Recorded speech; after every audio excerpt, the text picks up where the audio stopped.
in a meeting, we asked M23, the people in there, are they Rwandese or they are Congolese? And DRC said, these are Congolese. End of question. So if these are Congolese, how does it become a Rwanda problem? Commentant ces propos du président William Ruto du Kenya. M. Ruto est un nouveau venu dans le conflit en République démocratique du Congo. Pour ceux qui ne connaissent pas ou qui ne comprennent pas le conflit en République démocratique du Congo, le M23 dont parle le président William Ruto est un groupe armé déclaré terroriste par le gouvernement congolais. Le M23 est financé, armé et soutenu par le Rwanda et il est constitué majoritairement de Tutsis venant du Rwanda. En 1998, le M23 se battait au Nord Kivu sous l'appellation de RCD, Rassemblement congolais pour la démocratie. À partir de 2006, le M23 changea de nom et se battait sous l'appellation de CNDP.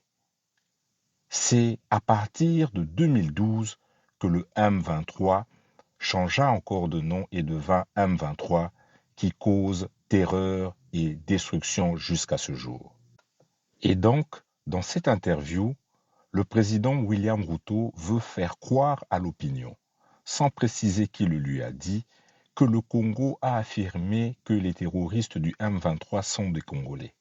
Et donc, selon lui, cela suffit pour laver et dédouaner le Rwanda de toutes ses responsabilités dans le conflit au Kivu, alors que tous les rapports de l'ONU prouvent l'implication du Rwanda dans la guerre au Congo.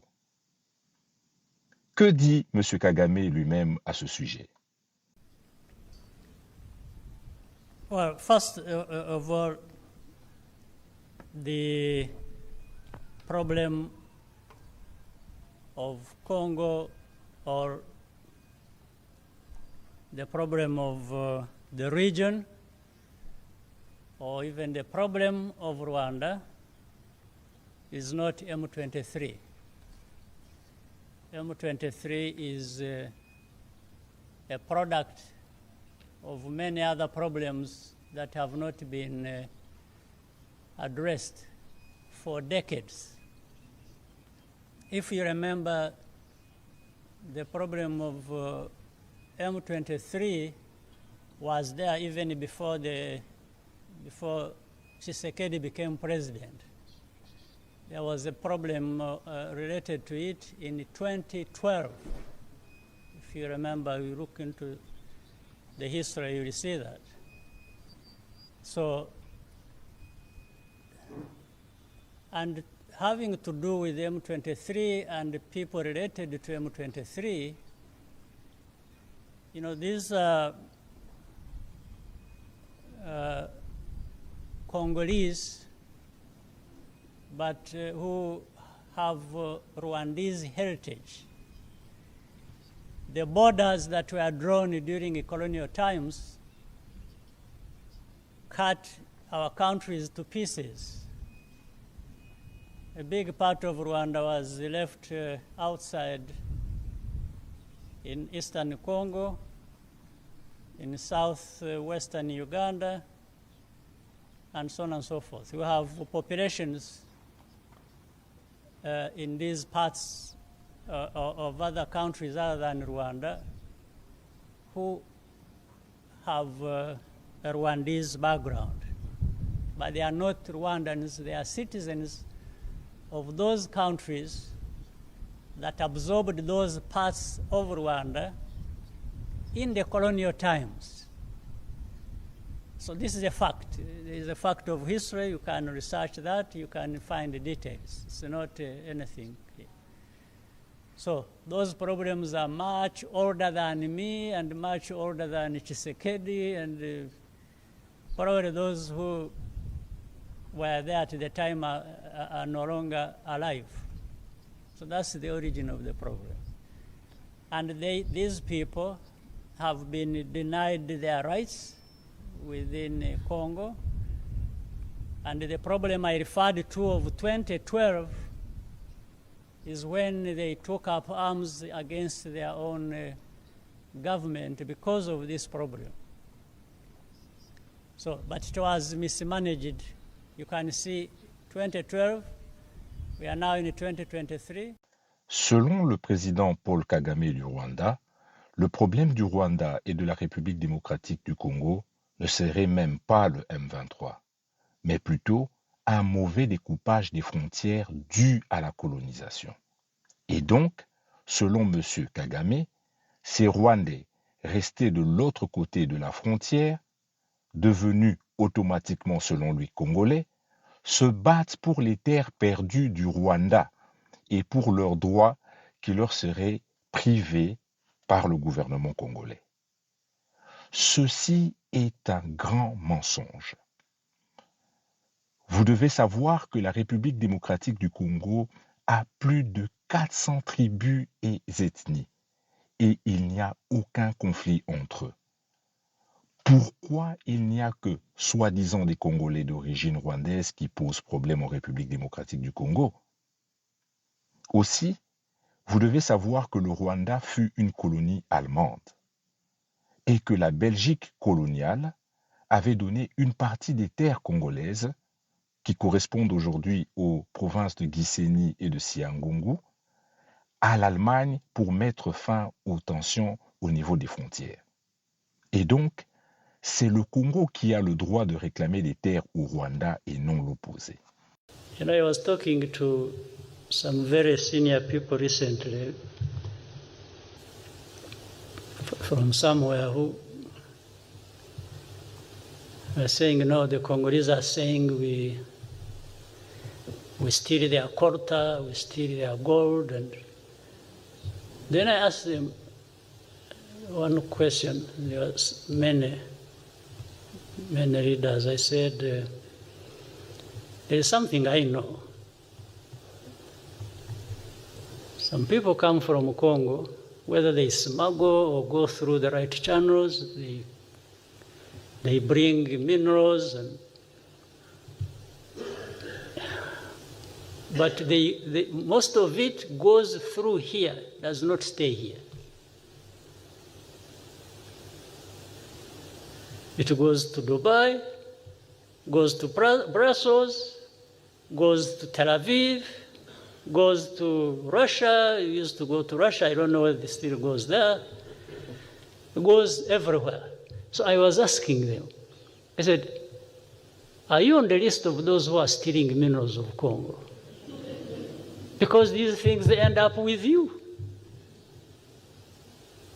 For us, we are now, they go through our country.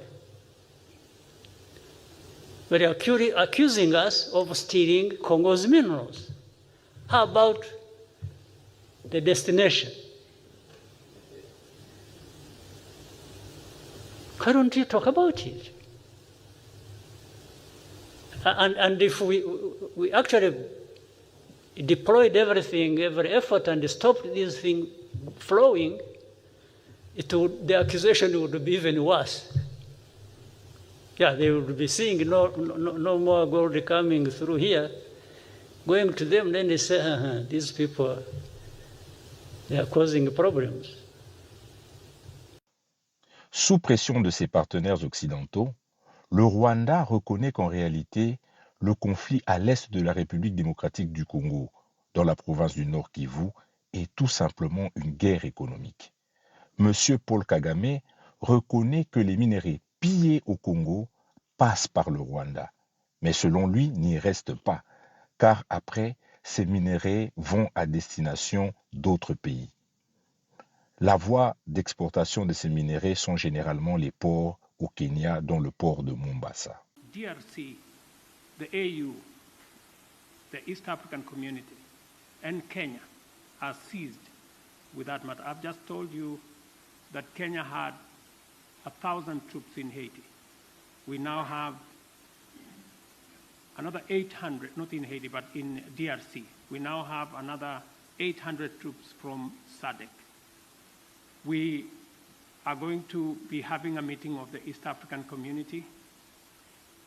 I did send my my foreign minister to Kinshasa. They had a conversation, and shortly we will be looking at how to begin the dialogue process under the Nairobi process, because we believe there is no military solution to what is going on in DRC, but instead, dialogue should be able to give us the necessary momentum and outcomes that would settle the matters in Eastern DRC. So both the AU, the East African Community, and Kenya as a country are seized. Après 30 ans de guerre au Nord Kivu, en République démocratique du Congo, M. Paul Kagame est devenu un partenaire gênant à cause de ses multiples crimes. Et surtout, il n'a pas pu atteindre les objectifs qui lui étaient assignés. Les Occidentaux et les États-Unis d'Amérique ont décidé de se choisir un nouvel homme fort dans la région, un nouvel esclave de maison, pour la protection de leurs intérêts au Congo. Désormais, M. William Ruto pense convaincre le Congo et les Congolais de céder leurs terres au Rwanda par un simple dialogue. Ainsi, il y aura la paix au Congo et dans la région. Quelle sera alors la réponse du Congo à cette proposition de dialogue? Voici la réponse du président Tshisekedi à M. William Ruto du Kenya. C'est clair et sans appel.